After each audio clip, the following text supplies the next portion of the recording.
आज हम देखते हैं सी सेट 2020 के जितने भी सी सेट में कॉम्प्रीहेंशन पूछे हुए हैं उनको हम समझेंगे और उनको अंडरस्टैंड करेंगे। ओके, तो एक और चीज़ मैं आपको बताना चाहता हूँ। यूपीएससी के जितने भी पैसेज होते हैं सब में लगभग क्या देखा जाता है कि यूपीएससी में पहले वो क्या करते हैं, प्रॉब्लम देते हैं और फिर उसी प्रॉब्लम को वो एग्जाम्पल से समझा के जस्टिफाई करते हैं और फिर लास्ट में आके वो उसी का क्या करते हैं, सॉल्यूशन देते हैं। ठीक है, ये वाला जो टेम्पलेट है, problem then example and then solution, इस पैसेज में हम देख सकते हैं।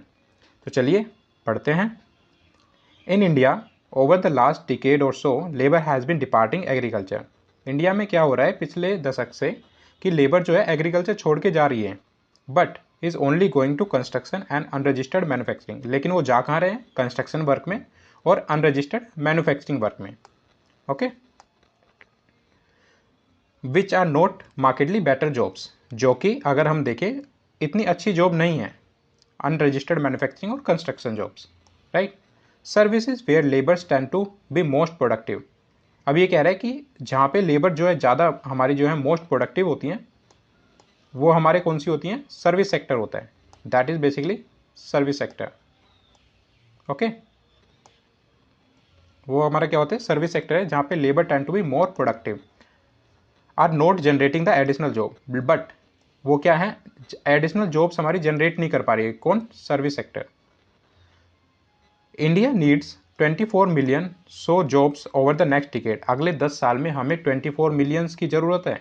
The new sector e commerce can be best closely only half the job gap. जो नया सेक्टर है, न्यू सेक्टर हमारा इमर्ज हो रहा है, ई कॉमर्स सेक्टर हमारा इमर्ज हो रहा है, वो सिर्फ हाफ गैप फिल कर सकता है। तो हाफ गैप और कौन फिल करेगा, तो वो अगले इस पैराग्राफ में हमें मेंशन है, दैट इज ओनली दो sector that drive domestic demand such as, जैसे कि हेल्थ, एजुकेशन, वो हमारा अदर हाफ गैप फिल करेंगे। ठीक है, चलिए पैसेज समझ में आ गया। इसने क्या करा है, प्रॉब्लम बताइए। प्रॉब्लम क्या बताइए कि लेबर जो है हमारा एग्रीकल्चर को छोड़ के किस सेक्टर में जा रही है, अनरजिस्टर्ड मैन्युफैक्चरिंग में और कंस्ट्रक्शन में। फिर ये कह रहा है कि वो अच्छी जॉब्स नहीं है। सर्विस सेक्टर जो है वो प्रोडक्टिव तो है बट वो जॉब्स जनरेट नहीं कर पा रहा है। इंडिया को अगले 10 सालों में 24 मिलियन जॉब चाहिए। फिर वो कह रहा है कुछ नए सेक्टर है जैसे कि ई कॉमर्स सेक्टर है, वो आधी जॉब प्रोवाइड कर सकते हैं, लेकिन आधी जॉब्स किसको प्रोवाइड करनी है, हेल्थ एंड एजुकेशन सेक्टर को। ओके, चलिए क्वेश्चन पढ़ते हैं। बेस्ट इम्प्लाइड पैसेज हमें पूछा हुआ है कि बेस्ट इम्प्लाइड क्या होगा इसमें से। Strong measures need to be taken to reduce the rural to urban migration.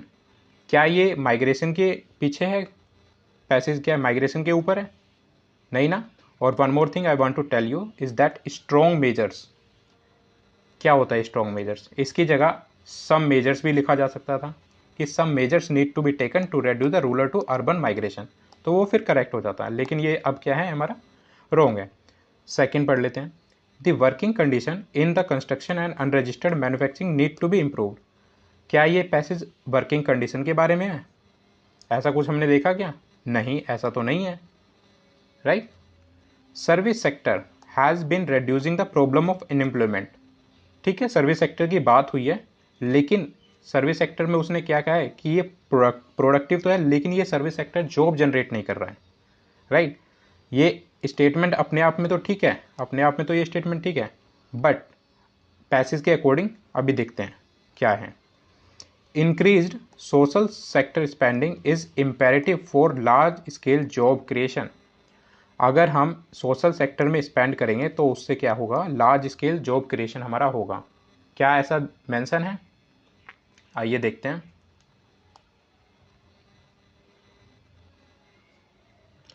Okay, तो फर्स्ट हमने कहा दिया था, फर्स्ट हमने जो कट कर दिया था स्ट्रॉन्ग मेजर्स की वजह से, और माइग्रेशन ऑफ लेबर के ऊपर पैसेज नहीं था। दूसरा, वर्किंग कंडीशन की हमारी इसमें बात नहीं की गई थी। थर्ड और फोर्थ में हमें डाउट था। ठीक है, आइए देखते हैं, लास्ट हम लाइन पढ़ते हैं, उसी में हमारा सॉल्यूशन और वे फॉरवर्ड हमारा दिया रहता है। ओनली दो sector that drive domestic demand such as health and education can comfortably fill the other half.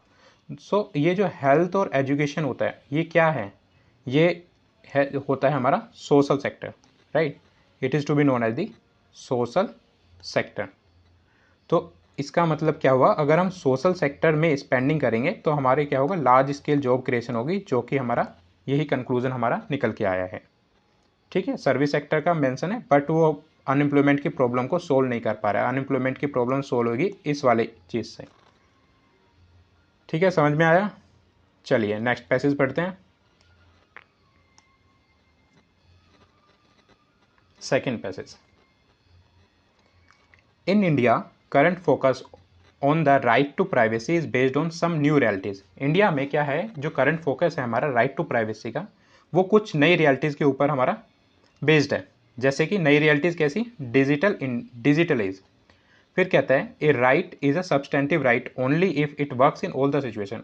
एक अधिकार आपका, वो अधिकार अच्छी तरह से तब माना जाएगा जब वो सभी कंडीशंस में आपको फुलफिल दे, सभी कंडीशन में वो राइट्स एप्लीकेबल हो। वो राइट जो है कंडीशन बेस्ड ना हो कि भाई आपको एक कंडीशन में तो ये अधिकार मिल रहा है, लेकिन जब दूसरी सिचुएशन आए, दूसरी प्रॉब्लम आए, तो तब वो अधिकार आपको नहीं है। तो ऐसा नहीं होना चाहिए। ठीक है, तो वो सब्सटेंटिव राइट नहीं माना जाएगा, वो कंडीशनल राइट हो जाता है। लेकिन ये कहता है कि राइट जो सब्सटेंटिव राइट तब होगा जब वो सभी सिचुएशंस में आपको अवेलेबल हो और सभी के लिए हो। A right to free expression for an individual about her exploitation for example is meaningless without actual availability of the security. ये कहता है अगर हम आपको अधिकार दे भी दें, लेकिन वो अधिकार तब तक अधिकार नहीं होगा जब तक उसके लिए क्या है, हमारे पास रेमेडीज अवेलेबल ना हो। ठीक है, जब तक उसकी गारंटी हमें अवेलेबल ना हो तब तक के लिए वो राइट जो है राइट नहीं होगा। ठीक है, okay. Then without the actual availability of the security and the guarantee that private force cannot be used to thwart that right। तो उसके लिए हमें क्या होगा, हमारे पास जो उसके लिए ना अवेलेबिलिटी होनी चाहिए, सिक्योरिटी अवेलेबल होना चाहिए कि हमारा जो अधिकार है वो कोई भी प्राइवेट सेक्टर उसको छीन ना दे, उसको एक्सप्लॉइट ना करे। उसके लिए हमें सिक्योरिटी अवेलेबल होनी चाहिए, right. The role of the state, therefore. अब एक और चीज़ मैं आपको समझाना चाहता हूँ, जब भी पैसेज में देयरफॉर आए या फिर बट लग जाए तो क्या होता है कि पूरे के पूरे जो पैसेज है उसकी जो है ना टोन जो होती है, वो टोन पूरी की पूरी हमारी क्या हो जाती है, चेंज हो जाती है। ठीक है, तो इसलिए हमें थोड़ा सा यहाँ पे जब भी आ जाए देयरफॉर लग जाए, बट लग जाए, येट लग जाए, इफ लग जाए, तो तब हमें ना देखना है कि पैसेज की टोन किधर की तरफ जा रही है। तो यहाँ पे क्या है, देयरफॉर इसलिए is not just to abstain from preventing rightful free expression but also to actively ensure that private parties are not able to block it। तो ये कह रहा है कि जो प्राइवेट पार्टीज हैं, ठीक है, या फिर प्राइवेट पार्टीज जो है, एंश्योर करना चाहिए हमें कि प्राइवेट पार्टीज जो है ब्लॉक ना कर पाए, हमारे जो राइट्स है उसको एक्सप्लॉइट ना कर पाए। जो हमें राइट्स मिले हैं वो हम अच्छे से पूरी उसकी सिक्योरिटी के साथ वो हमारे राइट्स अवेलेबल हों। ठीक है, तो इससे हमें पढ़ने के बाद हमें पता चला कि हाँ ये कुछ राइट्स की बात कर रहा है, और ये कह रहा है कि वो राइट्स उन राइट्स की सिक्योरिटीज़ भी आपको अवेलेबल होनी चाहिए, उस राइट्स की रेमेडीज़ भी आपको अवेलेबल होनी चाहिए, सो दैट जो प्राइवेट पार्टी है उसको एक्सप्लॉइट ना कर पाए। ठीक है, चलिए पढ़ते हैं पैसेज क्या कह रहा है। एजम्पशन हमें बतानी है कि क्या सोच के राइटर ने पैसेज लिखा है। So first is state should have some institution to ensure its appropriate role in digital society. Again ये कह रहा है कि स्टेट के पास कुछ ऐसे इंस्टीट्यूशन होने चाहिए जो इंश्योर करे कि appropriate role in digital society. इसमें कोई राइट्स का दिख रहा है आपको, कुछ राइट्स के बारे में मेंशन हुआ है? पूरा पैसेज ही राइट्स के ऊपर है और यहाँ पे तो कुछ निकल के नहीं आया, तो इसलिए हम इसको काट सकते हैं, right. State should ensure that private parties do not violate the citizen right to privacy. हाँ, ये थोड़ा सा लग भी रहा है, ये करेक्ट हो सकता है कि स्टेट को इंश्योर करना चाहिए कि प्राइवेट पार्टीज हमारे जो अधिकार है उनको वॉयलेट ना करें, right. Digital economy is not compatible with the idea of not violating the citizen privacy. ये क्या कह रहा है कि डिजिटल इकोनॉमी जो है कंपैटिबल ही नहीं है किसके साथ, सिटीजन की प्राइवेसी। डिजिटल इकोनॉमी जो कंपैटिबल नहीं है किसके साथ, the idea of not violating the citizen privacy. क्या ऐसा पॉसिबल है? गवर्नमेंट जो है रेगुलेट तो करेगी ना, चाहे वो डिजिटल इकोनॉमी हो चाहे दूसरी इकोनॉमी हो। ठीक है, तो ऐसा तो है नहीं। और राइट टू प्राइवेसी तो बहुत ज़्यादा इंपॉर्टेंट रोल प्ले करता है हमारा, वो एक उसके पीछे सुप्रीम कोर्ट ने भी हमारी काफ़ी सारी जजमेंट दी है। तो ये गलत हो जाएगा, ऐसा नहीं, बिल्कुल भी नहीं है, ये तो बिल्कुल ही अगेंस्ट में जा रहा है डिजिटल इकोनॉमी के। ठीक है, तो थर्ड ऑप्शन तो हम बिल्कुल एलिमिनेट ही कर सकते हैं। ठीक है, और ये नॉट कंपैटिबल, ठीक है, जब भी ऐसे जो सेंटेंस आपको दिखे, ऐसे वर्ड आपको दिखे, तो मेक श्योर कि ये जो है आपको जो है गलत की तरफ दिखाएंगे कि ये जो ऑप्शन है अपने आप में क्या है, गलत है, राइट। तो आप यहाँ से थर्ड एलिमिनेट कर सकते हैं कि थर्ड तो बिल्कुल ही गलत है। अब क्या है हमारा सेकंड करेक्ट है, ये हमने देखा कि स्टेट को इंश्योर करना चाहिए प्राइवेट पार्टी जो है वॉयलेट ना करे। अभी मैं आपको दिखाता हूँ, ये देखिए यहाँ पे कि एक्टिवली इंश्योर, स्टेट क्या करे, इंश्योर करे that private party is not able to block it. ठीक है, तो ये यहीं पे कि स्टेट हमारा इंश्योर करेगा कि प्राइवेट पार्टी जो है वॉयलेट ना करे हमारे राइट्स को। देन वन और देख लेते हैं इसमें कि state should have some institution to ensure its appropriate role in the digital society. तो ये कह रहा है कि स्टेट, अच्छा दोनों देखो, दोनों क्या है, एक दूसरे के क्या कर रहे हैं, एक तरह से पूरक है, दोनों क्या कर रहे हैं, एक दूसरे को सपोर्ट कर रहे हैं। कि इसमें कह रहा है स्टेट को इंश्योर करना चाहिए प्राइवेट पार्टीज जो है वॉलेट ना करें राइट टू प्राइवेसी। इसमें कह रहा है कि यस, वो कैसे इंश्योर करेगा, कुछ इंस्टीट्यूशंस बना के वो इंश्योर करेगा अपने रोल को, राइट। तो यहाँ पे एक बार और देख लेते हैं हम, private forces can not use to thwart it the role of the state therefore is to just to abstain from the preventing the rightful expression free expression but also to actively ensure private parties for the able to block it। ठीक है, तो इसका इसमें ये जो है एक दूसरे के ना कंपैटिबल हैं, दैट्स वाई फर्स्ट भी हमारा क्या हो जाएगा, करेक्ट हो जाएगा। तो state should have the institution to ensure its appropriate role in the digital society. तो इसलिए इसका आंसर क्या हो जाएगा, 1। ओके, चलिए नेक्स्ट देखते हैं।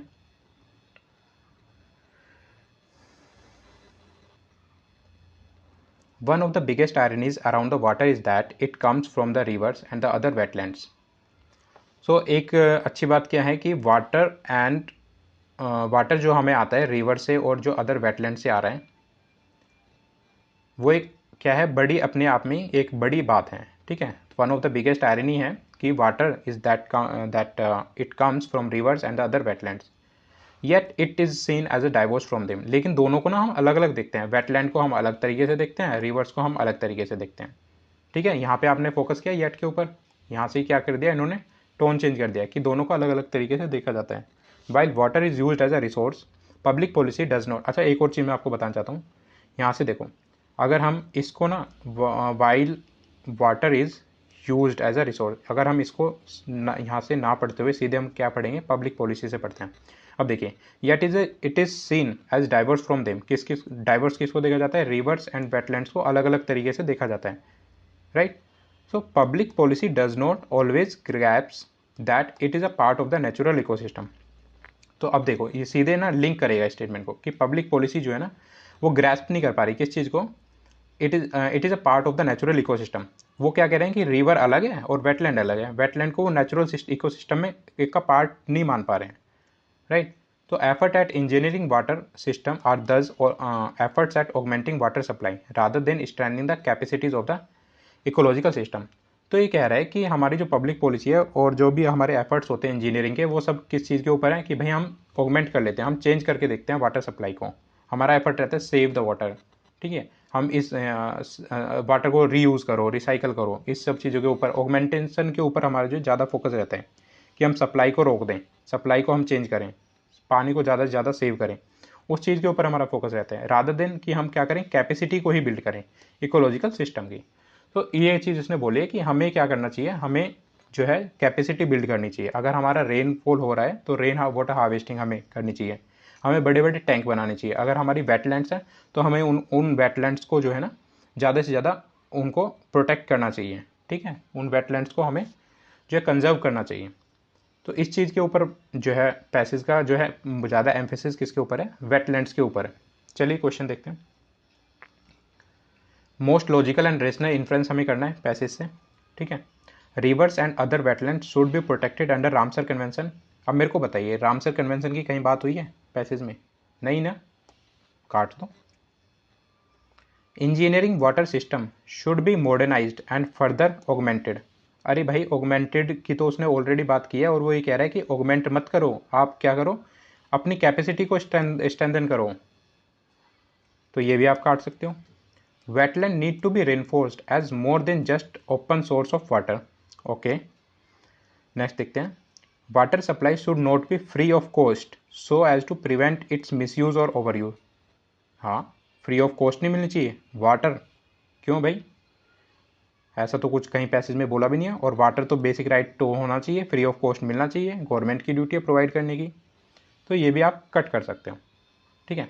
अब बचा ये वाला कि wetland need to be reinforced as a more than just an open source of water. यही तो बोल रहा है कि वेटलैंड के ऊपर ही तो फोकस है पूरे पैसेज का, कि वेटलैंड को सिर्फ आप ये मत देखो कि ये as a open source of water है, ये just an open source of water नहीं, it is a part of ecosystem.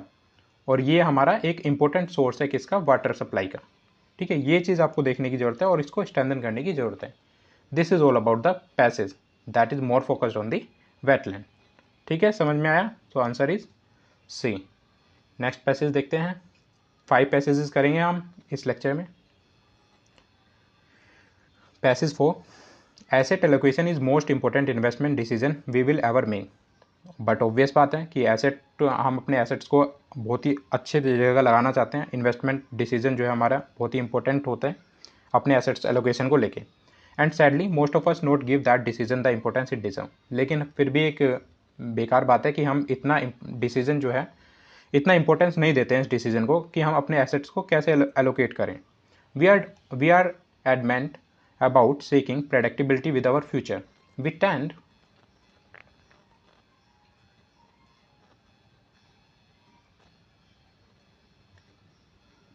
Tend to think of investing in risky asset. हम सोचते हैं कि हम रिस्की एसेट्स में जो होते हैं, रिस्की एसेट्स जो होते हैं वो काफ़ी एक्सट्रीमली वॉलेटाइल होते हैं, वैल्यू इरोडिंग होते हैं।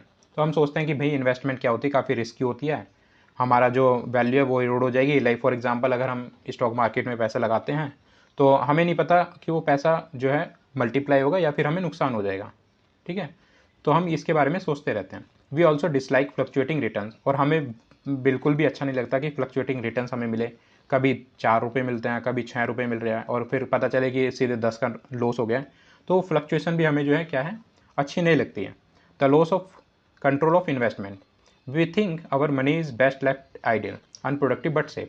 हम सोचते हैं कि क्या कि हम जो अपने पैसे को ना अलमीरा में रखते हैं और वो वहाँ पे सेफ है, ठीक है। बेशक अनप्रोडक्टिव हो लेकिन वो क्या रहेंगे, वहाँ पे हमारा सेफ रहेंगे। तो there is no asset that is risk free. फिर ये कहता है कि there is no asset that is risk free, कि कोई भी एसेट ऐसा नहीं है जो रिस्क फ्री हो। ये राइटर बोल रहे हैं। We could lose our jobs, हम अपनी जॉब जो हमारी लूज़ हो सकती है। Our home can be lose value, हमारा घर जो है वो वैल्यू लूज़ कर सकता है। Our bank can go bankrupt. अब ये एग्जाम्पल देने शुरू कर रहा है अपने स्टेटमेंट को जस्टिफाई करने के लिए, ठीक है। ये जो स्टेटमेंट है there is no asset that is risk free, उसको ये जस्टिफाई कर रहा है डिफरेंट एग्जाम्पल्स के साथ। जैसे कि we could lose our jobs, हम अपनी जॉब खो सकते हैं, ठीक है। जॉब भी एक तरह से एसेट ही है क्योंकि वो हमें रिटर्न देगी वहाँ से। फिर क्या है, हम अपने घर की वैल्यू को लूज़ कर सकते हैं। हम अपने बैंक जो है हमारा बैंकक्रप्ट हो सकता है। आवर बॉन्ड्स कैन डिफ़ॉल्ट, हमारे जो बॉन्ड्स हमने परचेज करें वो हमारे डिफ़ॉल्ट हो सकते हैं, ठीक है। The government can collapse, government collapse हो सकती है। फॉर एग्जांपल श्रीलंका का अगर आपने देखा हो क्राइसिस, ठीक है, तो गवर्नमेंट ही पूरी कोलैप्स होने को हो गई थी। अब तो नया प्रेसिडेंट है वहाँ पे। Companies we choose friendly may cease to exist, और जो हमारी कंपनी होती है कहाँ है, collapse. The government can collapse and the company we choose fondly may cease to exist. और होता है ना, कंपनी भी क्लोज हो जाती है नुकसान के तहत होता है। तो जैसे कि फॉर एग्जांपल नोकिया को देखो, कितना एक टाइम पे कितना पीक पे पहुंची और आज उसकी हालत देखो, ठीक है। तो माइक्रोमैक्स हो गया एक कंपनी ऐसी। एक और थी सरफेक्स, सॉरी, ये जो डिटर्जेंट बनाती है फैना, राइट, फैना या फिर निरमा। तो ये एक टाइम में अपनी जो है काफ़ी पीक पे हुआ करती थी कंपनी, और आज ये है, इन सब कंपनी का नाम ही नहीं रह गया है मार्केट में। तो ऐसी कंपनी भी क्या होती है कि वो एग्जिस्ट नहीं करेंगी कुछ टाइम बाद, ऐसा कहता है ये। But we can not live life assuming that all these extremely events are waiting to happen. लेकिन हम बस इसी चीज़ में ये तो एज्यूम करके नहीं रह सकते ना कि ये सारे के सारे इवेंट एक ही साथ हो जाएंगे, ठीक है, या फिर ये होने वाले हैं। सिर्फ इस अजम्पशन में तो हम नहीं जी सकते। And all at that the same time, और सारे के सारे एक ही साथ होंगे ऐसा भी नहीं हम कह सकते हैं, राइट। तो इसीलिए ये कहता है कि भाई रिस्क तो है इन्वेस्टमेंट करने में, लेकिन ये सारी की सारी चीज़ें एक साथ नहीं होंगी, ठीक है। तो all this extreme form of the risk we know will not manifest at the same time. अब ये देखो, मैंने बोला था कि जो लास्ट लाइन होती है ना, दैट इज़ मोर इम्पोर्टेंट। ये देखें, all these extreme forms of the risk we know will not manifest at the same time, ठीक है। तो मोस्ट ऑफ द टाइम क्या होता है कि जो लास्ट लाइन होती है उसी में से हमारा आंसर निकल के आ जाता है, ठीक है। तो most of the last line में से हमारा क्या है, आंसर निकल के आ जाएगा। अब देखना, बेस्ट इम्प्लाई पूछा है, distribute your wealth across different kind of assets so that your risk would be minimise. Okay, risk taking behaviour should be a necessary component of your personality if you want to generate wealth.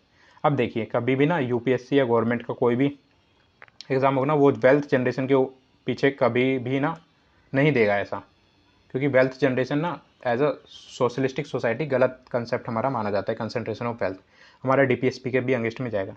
तो ये उस sense से भी आप गलत कर सकते हो, ठीक है। Third point, while making investment find a trust वर्दी asset management organisation.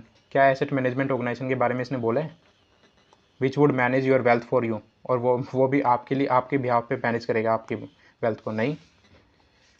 You should know that investing your money is a risky business. आपको पता होना चाहिए कि इन्वेस्ट करना your money is a risky business. ये तो भाई पैसेज में ऑथर ने अपने आप बता ही दिया है, लेकिन क्या ये इसका मेन जो क्वेश्चन में पूछा है बेस्ट इम्प्लाई सजेशन रहेगा? सजेशन तो नहीं है, ये तो ऑथर ने जो है प्रॉब्लम बताई है एक तरह से। तो this is nothing but a problem कि हाँ, you should know that investing your money is a risky business. ये एक तरह से क्या है, इसने जो क्वेश्चन पूछा है ना वही यहाँ पे स्टेटमेंट रिपीट कर दिया। तो ये सजेशन तो नहीं हो सकती, राइट। तो इसलिए ये हम काट देंगे। अब देखिए सजेशन क्या है, देखना पैसेज में से निकल के आएगा आंसर इसका। Distribute your wealth across different kind of assets so that your risk would be minimise. अब यहाँ पे देखो, all this extreme form of risk will not manifest at the same time. ये जितने भी रिस्क है ना, ये एक साथ में नहीं होंगे। ये कब होंगे, धीरे धीरे होंगे, या फिर एक के बाद एक हो सकते हैं, लेकिन ये सारे के सारे रिस्क एक साथ में नहीं होंगे। तो जब ये सारे के सारे रिस्क एक साथ में नहीं होंगे तो आपको क्या करना होगा, आप अपनी वेल्थ को ना अलग अलग एसेट्स में डिस्ट्रीब्यूट कर सकते हो, ठीक है, ताकि आपका रिस्क क्या हो जाए, मिनिमाइज हो जाए। अगर आपने कुछ पैसा यहाँ लगाया, कुछ पैसा यहाँ लगाया, कुछ पैसा यहाँ पे लगाया, तो क्या होगा, एक टाइम में हो सकता है ये बैंक डूब जाए, ये दोनों तो सही रहेंगे, तो आपका रिस्क क्या हो जाएगा, मिनिमाइज हो जाएगा, रादर देन आप पूरा का पूरा पैसा जो है इसी में इन्वेस्ट करो। तो वो रिस्की बिहेवियर है। तो उस रिस्क को मिनिमाइज करने के लिए आप क्या करोगे, आप अपने एसेट जो है डिफरेंट डिफरेंट फॉर्म्स में लगा सकते हो। तो ये चीज़ इसने जो है लास्ट लाइन में हमें बताई है, ठीक है। चलिए नेक्स्ट देखते हैं, passage 5। Although most of the genetically modified crops cultivated now are genetically engineered for a single trait, in future crops genetically engineered for more than one trait will be the norm।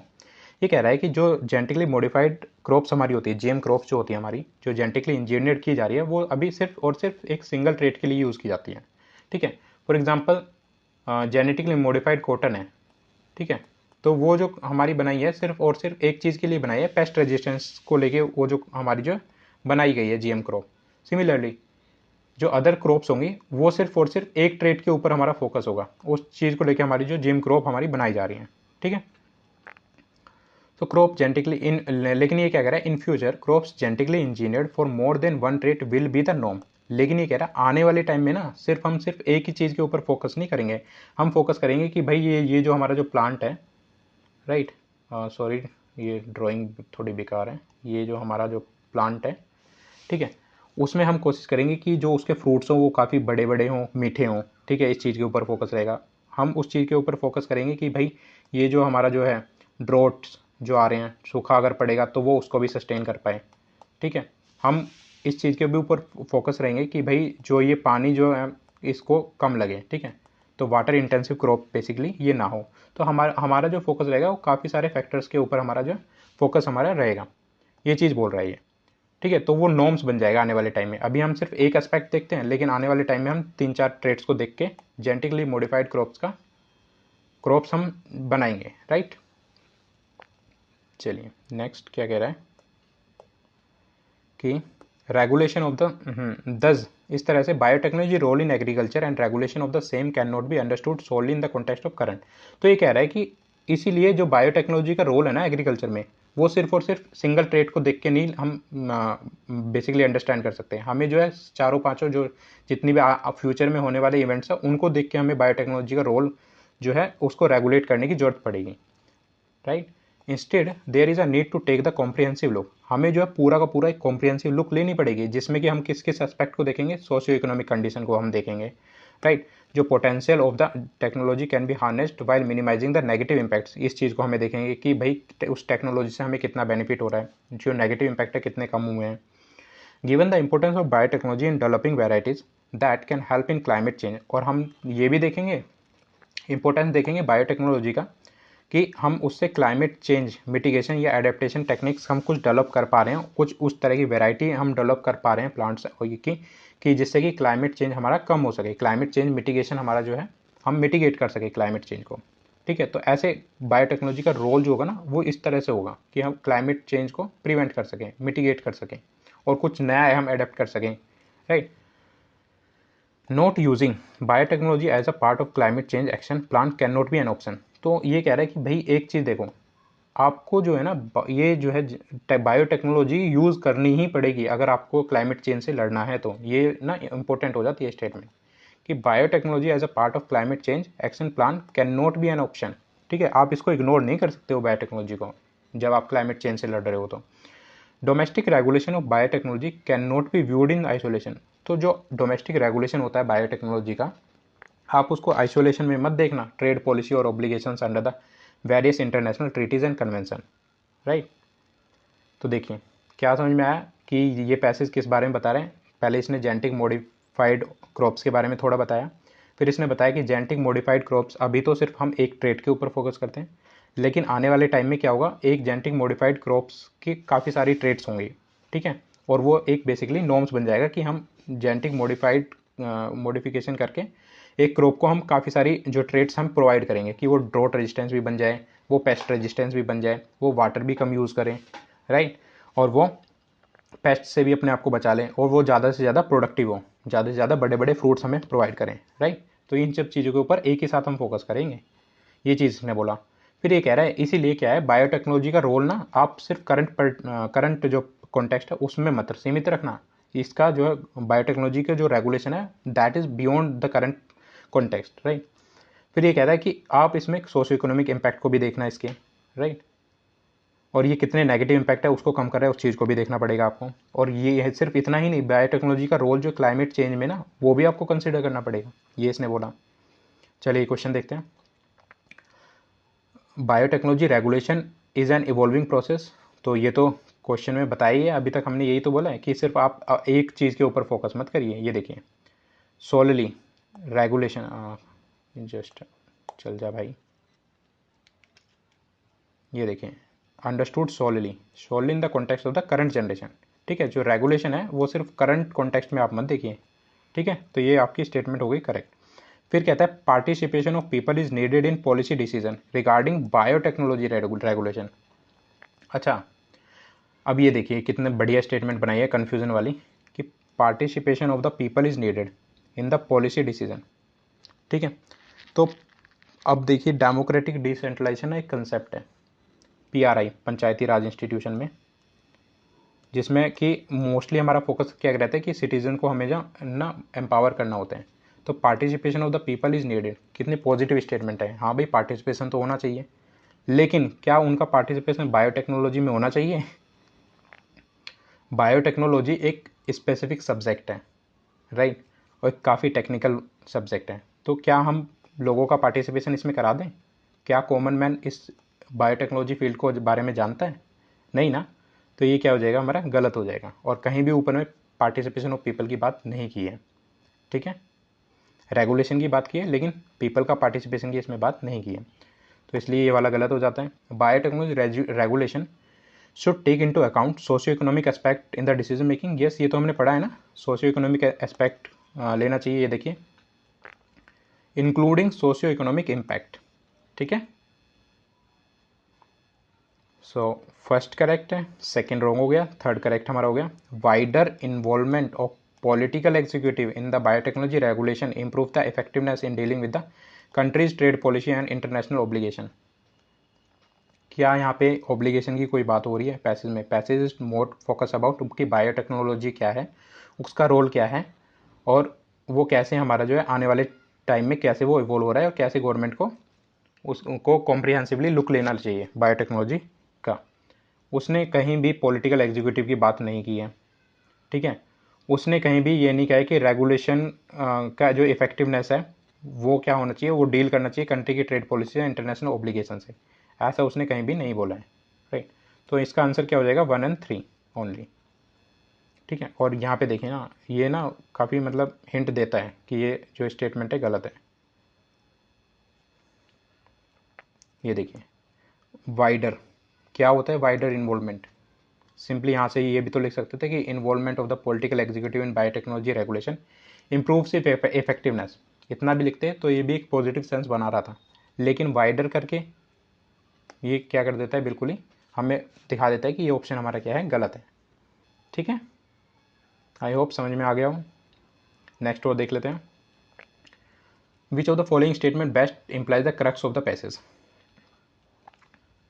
तो बताना ही क्या है, the negative impact, last पढ़ लेते हैं एक बार। The negative impact of biotechnology are not properly understood. अच्छा जी, नेगेटिव इम्पैक्ट जो बायोटेक्नोलॉजी का है हमने प्रॉपरली अंडरस्टूड ही नहीं किया है, ठीक है। कह सकते हैं हमें अभी पूरा नहीं पता है, राइट, कि negative impact of biotechnology are not properly understood, लेकिन एक नेगेटिव है ये एक स्टेटमेंट अपने आप में, ठीक है ना, एक नेगेटिव सेंस क्रिएट कर रहा है। लेकिन हम कह सकते हैं हाँ एक कि हमने प्रॉपरली नहीं पढ़ा होगा अभी कितने इम्पैक्ट हमारे आएंगे, अभी रिसर्च तो जारी है, ठीक है। फिर कहता है biotechnology role is not confined to the current priorities of the developing GM crops. हाँ ये लग रहा है थोड़ा थोड़ा, है ना। नेक्स्ट देखते हैं, biotechnology is not currently used in climate change mitigation and adaptation mechanism. ये क्या कह दिया भाई, बायोटेक्नोलॉजी करंटली हम यूज़ ही नहीं कर रहे हैं? ऐसा तो बिल्कुल ही नहीं है ना, थोड़ा बहुत तो हम यूज़ कर ही रहे हैं, ठीक है। इसने ये कहा है